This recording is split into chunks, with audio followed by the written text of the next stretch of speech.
Good evening. I am getting into today's devotion from 100 Days to Brave. We are on day 11. It has been a very long day for me today. Honestly, if I can just be honest with you guys, I had I had taped it and I was literally taping, beginning to read, and I had my glasses on. But there's reflection that I see in my glasses, right? So I'm not sure why. So I'm like, oh my God, I didn't want that to be distracting. So I stopped. And now I am here for take two. This is the first time I've done a take two. But thank you for coming to my channel. Thank you for tuning in. Thank you for following along, for going on the journey with me for 100 Days to Brave, the devotional book by Annie F. Downs. Again, this is a book that she wrote, and it's just daily devotions, things to help strengthen us, encourage us, help us to become our most brave selves, our most courageous selves, to gain more confidence, and just not be afraid to go out and be the best that we are meant to be. Like I said, we're on day number 11. We are in the portion of the book that is The World Just Needs You to Be You. So it's all about being brave enough to be you. So here we go for day number 11. If you want the book yourselves, of course, your local bookstore, your local library, check it out for free, or do like I did and order it off Amazon, or just continue to do like we're doing now. Watch me and we'll do this together. All right, day number 11. Your mind.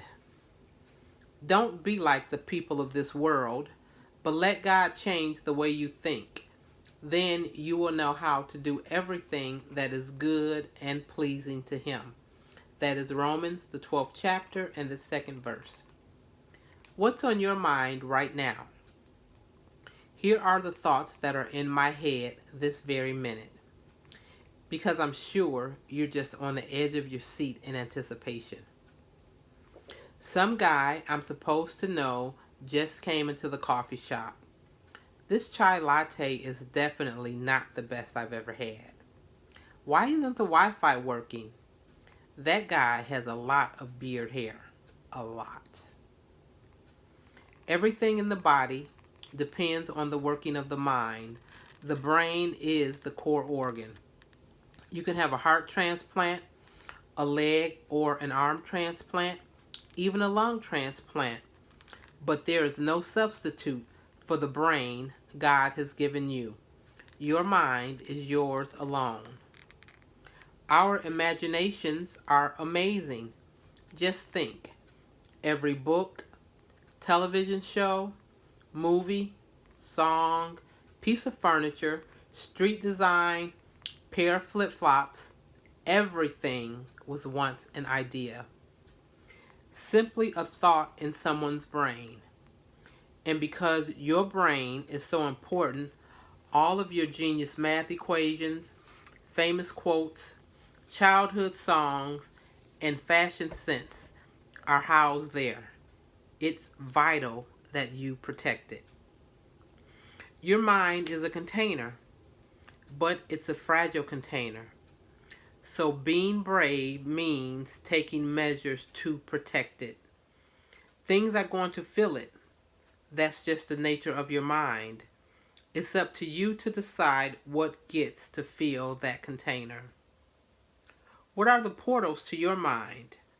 Your eyes, your ears. Those are the places you need to guard. What you hear and what you see will affect your brain and heart greatly. So having wisdom when it comes to intake matters so much. So having wisdom when it comes to intake matters so much. At the same time, your mind can do many good things for you. Use it well. Create beautiful things. Follow through with great ideas. Love people who pop into your mind. If God has put the spark of an idea into your mind, you can be brave enough to follow through. Trust the sparks, friends. Trust the sparks. Our minds are so powerful. I'm praying that you would ask for God to give you his mind, the mind of Christ, and that you would be brave enough to protect your mind.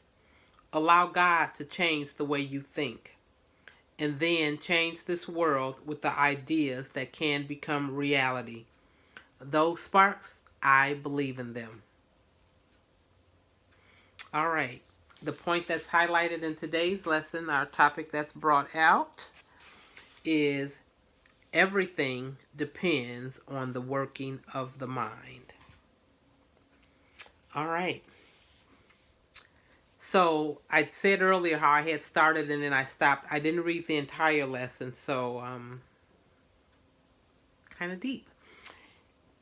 Our call to action today for Be Brave. What is one thought, one spark, one idea in your head that you think God may have put there? Write it down and at some point do something with the spark.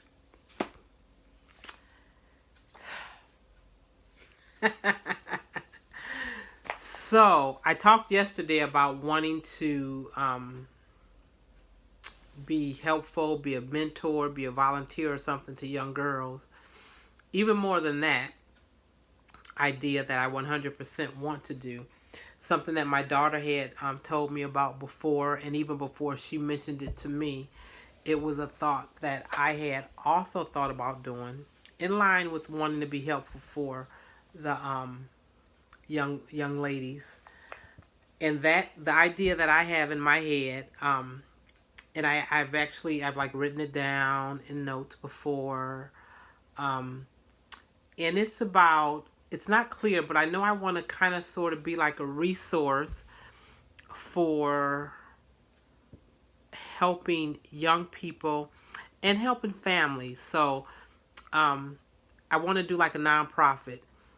And I want it to be something almost like where I have a community center where kids can come to, after school, have computers and stuff there that they can use to do homework, research, so computers, printers, just a place for them to kind of come. So kind of sort of like a community center, but not really a community center, more education based, and come and get tutoring, help with homework, that kind of stuff.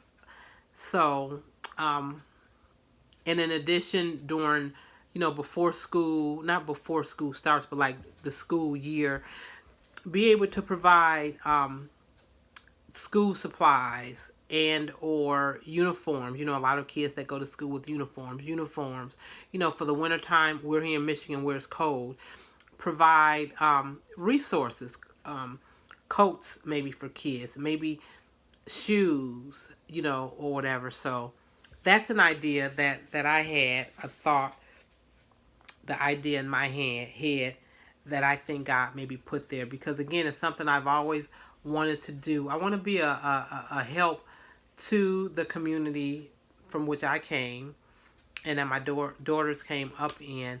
And then when the one daughter, talked about what she wants to do, actually she and my grandson, who's 13 now, he talks about wanting to have, like, owning property that's a building that it's like sports stuff for kids to come to. So looking forward to making that happen some way, somehow, for that to be manifested in our lives. But first, I've got to get busy and start volunteering and getting busy in those type areas, just to know what it's all about and what it includes and what's entailed in trying to develop my own resource type center that I thought about. Your mind, yes, our mind is something else. So many thoughts, and as the reading for today said, we have to protect our heart and our mind. It's a fragile container, and we have to be careful the things that we allow into it, and even into our spirits. As we have to watch what we take into our spirit sometime, and what we allow to sit there, I think. So wow, this was kind of cool. Let God change the way you think. Heavenly Father, definitely change the way I think. Allow my mind to be like your mind. Let my mind be as yours is, in Jesus' name. Not only for me, but for all of the folks that watch also. Let our minds develop into seeing and believing and comprehending and making steps to do the things that God has ordained for us to get accomplished. All right. That's day number 11 in the books. Thank you guys so very much again for watching. Leave comments. I've got to check my comments from over the past couple days, and I will respond to everybody this evening. Again, it's late on this day number 11. Day 12 hopefully should be up earlier tomorrow. Much earlier than today will be tonight. Than day 11 was tonight. So thanks so very much for watching. Thanks for listening. Thanks for going on this journey. Thanks for sharing your thoughts. Thanks for interacting and communicating with me. I 100% appreciate your company as we do this 100 Days to Brave together. All right. Until tomorrow, folks. Have a great day.